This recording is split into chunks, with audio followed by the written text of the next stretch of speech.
রাত গভীর হয়ে আসছিল ওয়াশিংটনে।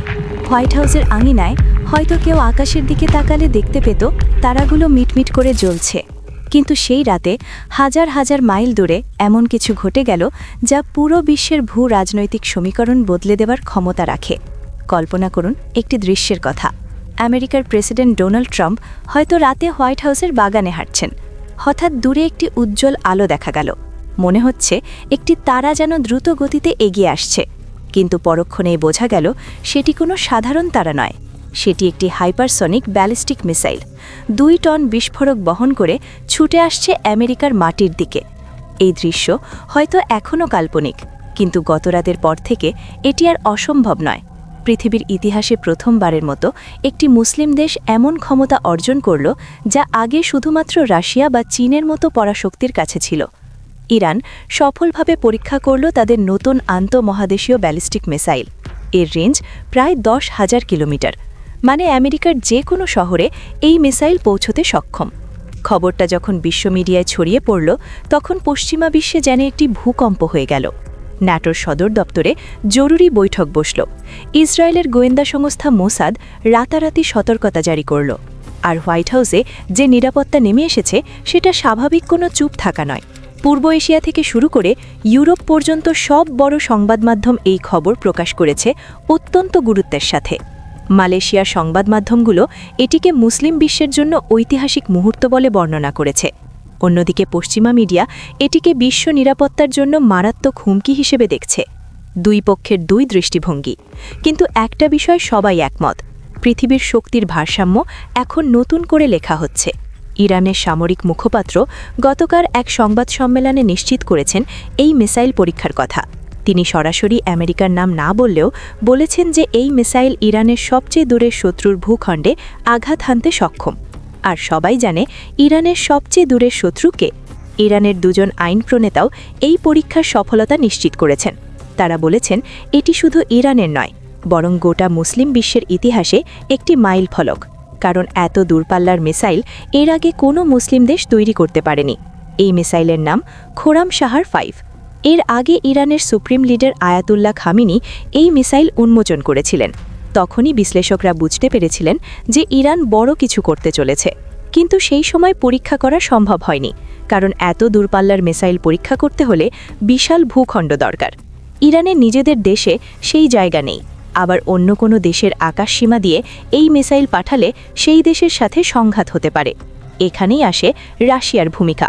প্রশ্ন উঠতে পারে যে মিসাইল তো ইরানের নিজের তৈরি, প্রযুক্তি তাদের, তাহলে রাশিয়ার অনুমতি কেন লাগবে? উত্তরটা সহজ। 10,000 কিলোমিটার রেঞ্জের মিসাইল পরীক্ষা করতে হলে এমন জায়গা দরকার যেখানে এত দূরত্ব পাওয়া যাবে। রাশিয়া হলো পৃথিবীর সবচেয়ে বড় দেশ। শুধু রাশিয়াতেই এই পরীক্ষা করা সম্ভব, কোনো তৃতীয় পক্ষকে জড়িত না করে। কিন্তু রাশিয়াও সহজে অনুমতি দেয়নি, কারণ যদি মিসাইলে কোনো ত্রুটি থাকে আর সেটা রাশিয়ার মাটিতে পড়ে, তাহলে বড় বিপদ হবে রাশিয়ারই। তাই রাশিয়া দীর্ঘ সময় ধরে ইরানের এই প্রযুক্তি পরীক্ষা নিরীক্ষা করেছে। যখন তারা নিশ্চিত হয়েছে যে এই মিসাইল যথেষ্ট নির্ভুল এবং নিরাপদ, তখনই অনুমতি দিয়েছে। অনুমতি পাওয়ার পর ইরান থেকে সরাসরি এই মিসাইল ছোড়া হয়েছে রাশিয়ার সাইবেরিয়ার সাগরের দিকে। 10,000 কিলোমিটার পথ পাড়ি দিয়ে মিসাইলটি ঠিক নির্ধারিত টার্গেটে গিয়ে আঘাত করেছে। এটি ছিল একটি দুর্দান্ত সফল পরীক্ষা। শুধু তাই নয়, বিশ্লেষকরা বলছেন এই মিসাইলের রেঞ্জ আরও বাড়ানো সম্ভব, 12,000 এমনকি 14,000 কিলোমিটার পর্যন্ত। মানে আমেরিকার যে কোনো কোণায় এই মিসাইল পৌঁছে যেতে পারে। আমেরিকার গোয়েন্দা সংস্থাগুলো অনেক আগে থেকে জানত যে ইরান এই ধরনের মিসাইল তৈরি করছে। সেই কারণেই তারা ইরানের উপর চাপ বাড়াচ্ছিল, এমনকি হামলার পরিকল্পনাও করেছিল বলে শোনা যায়। কিন্তু ইরান অত্যন্ত বুদ্ধিমানের মতো কাজ করেছে। তারা একটা দুটি মিসাইল বানিয়ে ঘোষণা দেয়নি, বরং আগে নিশ্চিত করেছে যে যথেষ্ট মজুদ আছে। কারণ তারা জানত পরীক্ষার ঘোষণা দেবার সাথে সাথেই আমেরিকা বা ইসরায়েল হামলা করতে পারে। সেই হামলায় যদি মিসাইল কারখানা ধ্বংস হয়ে যায়, তাহলে পাল্টা জবাব দেওয়ার আর সুযোগ থাকবে না। তাই ইরান প্রথমেই তাদের উৎপাদন সক্ষমতা বাড়িয়েছে।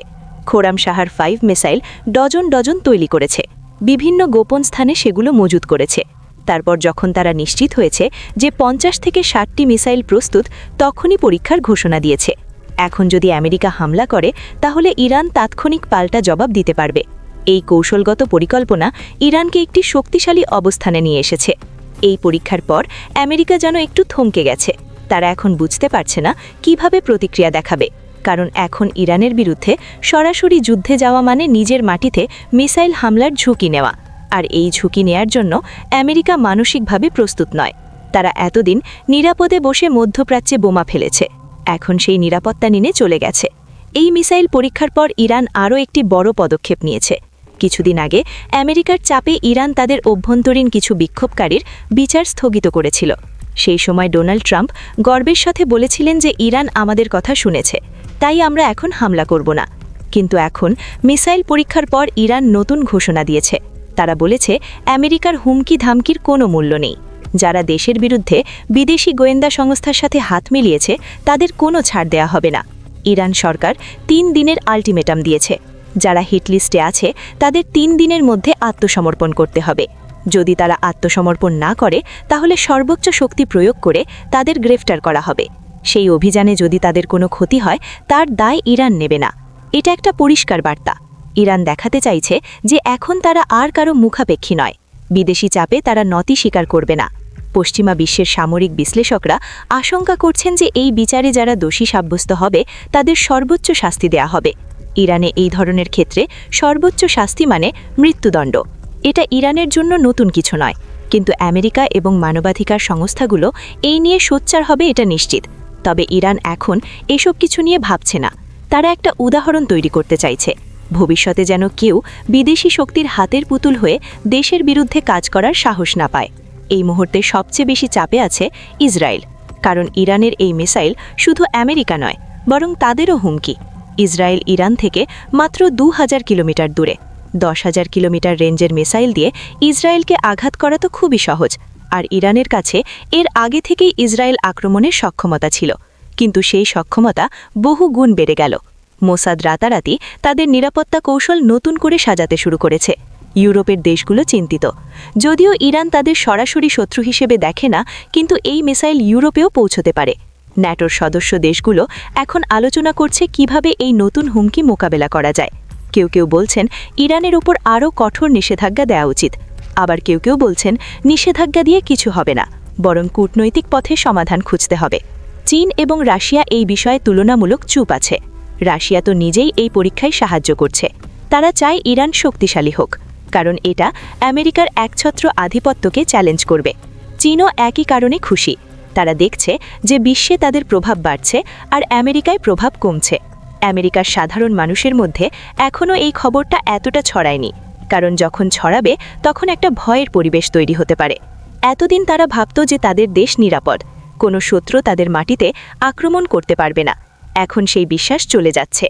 ইরানের একটা মিসাইল যদি সত্যি আমেরিকায় এসে পড়ে তাহলে লক্ষ লক্ষ মানুষের জীবন বিপন্ন হবে। ডোনাল্ড ট্রাম্প এখন কঠিন সিদ্ধান্তের মুখে।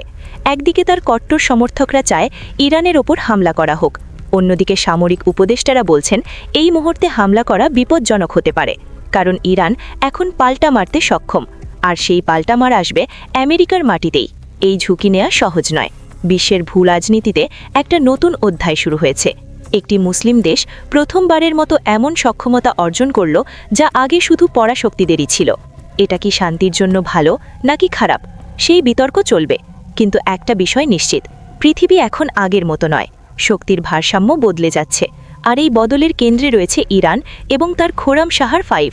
আগামী দিনগুলোতে কি হবে কেউ জানে না, কিন্তু সবাই অপেক্ষা করছে পরবর্তী পদক্ষেপের জন্য। আমেরিকা কি হামলা করবে, ইসরায়েল কি একা কিছু করবে, নাকি কূটনীতির মাধ্যমে সমাধান হবে? উত্তরগুলো সময় দেবে।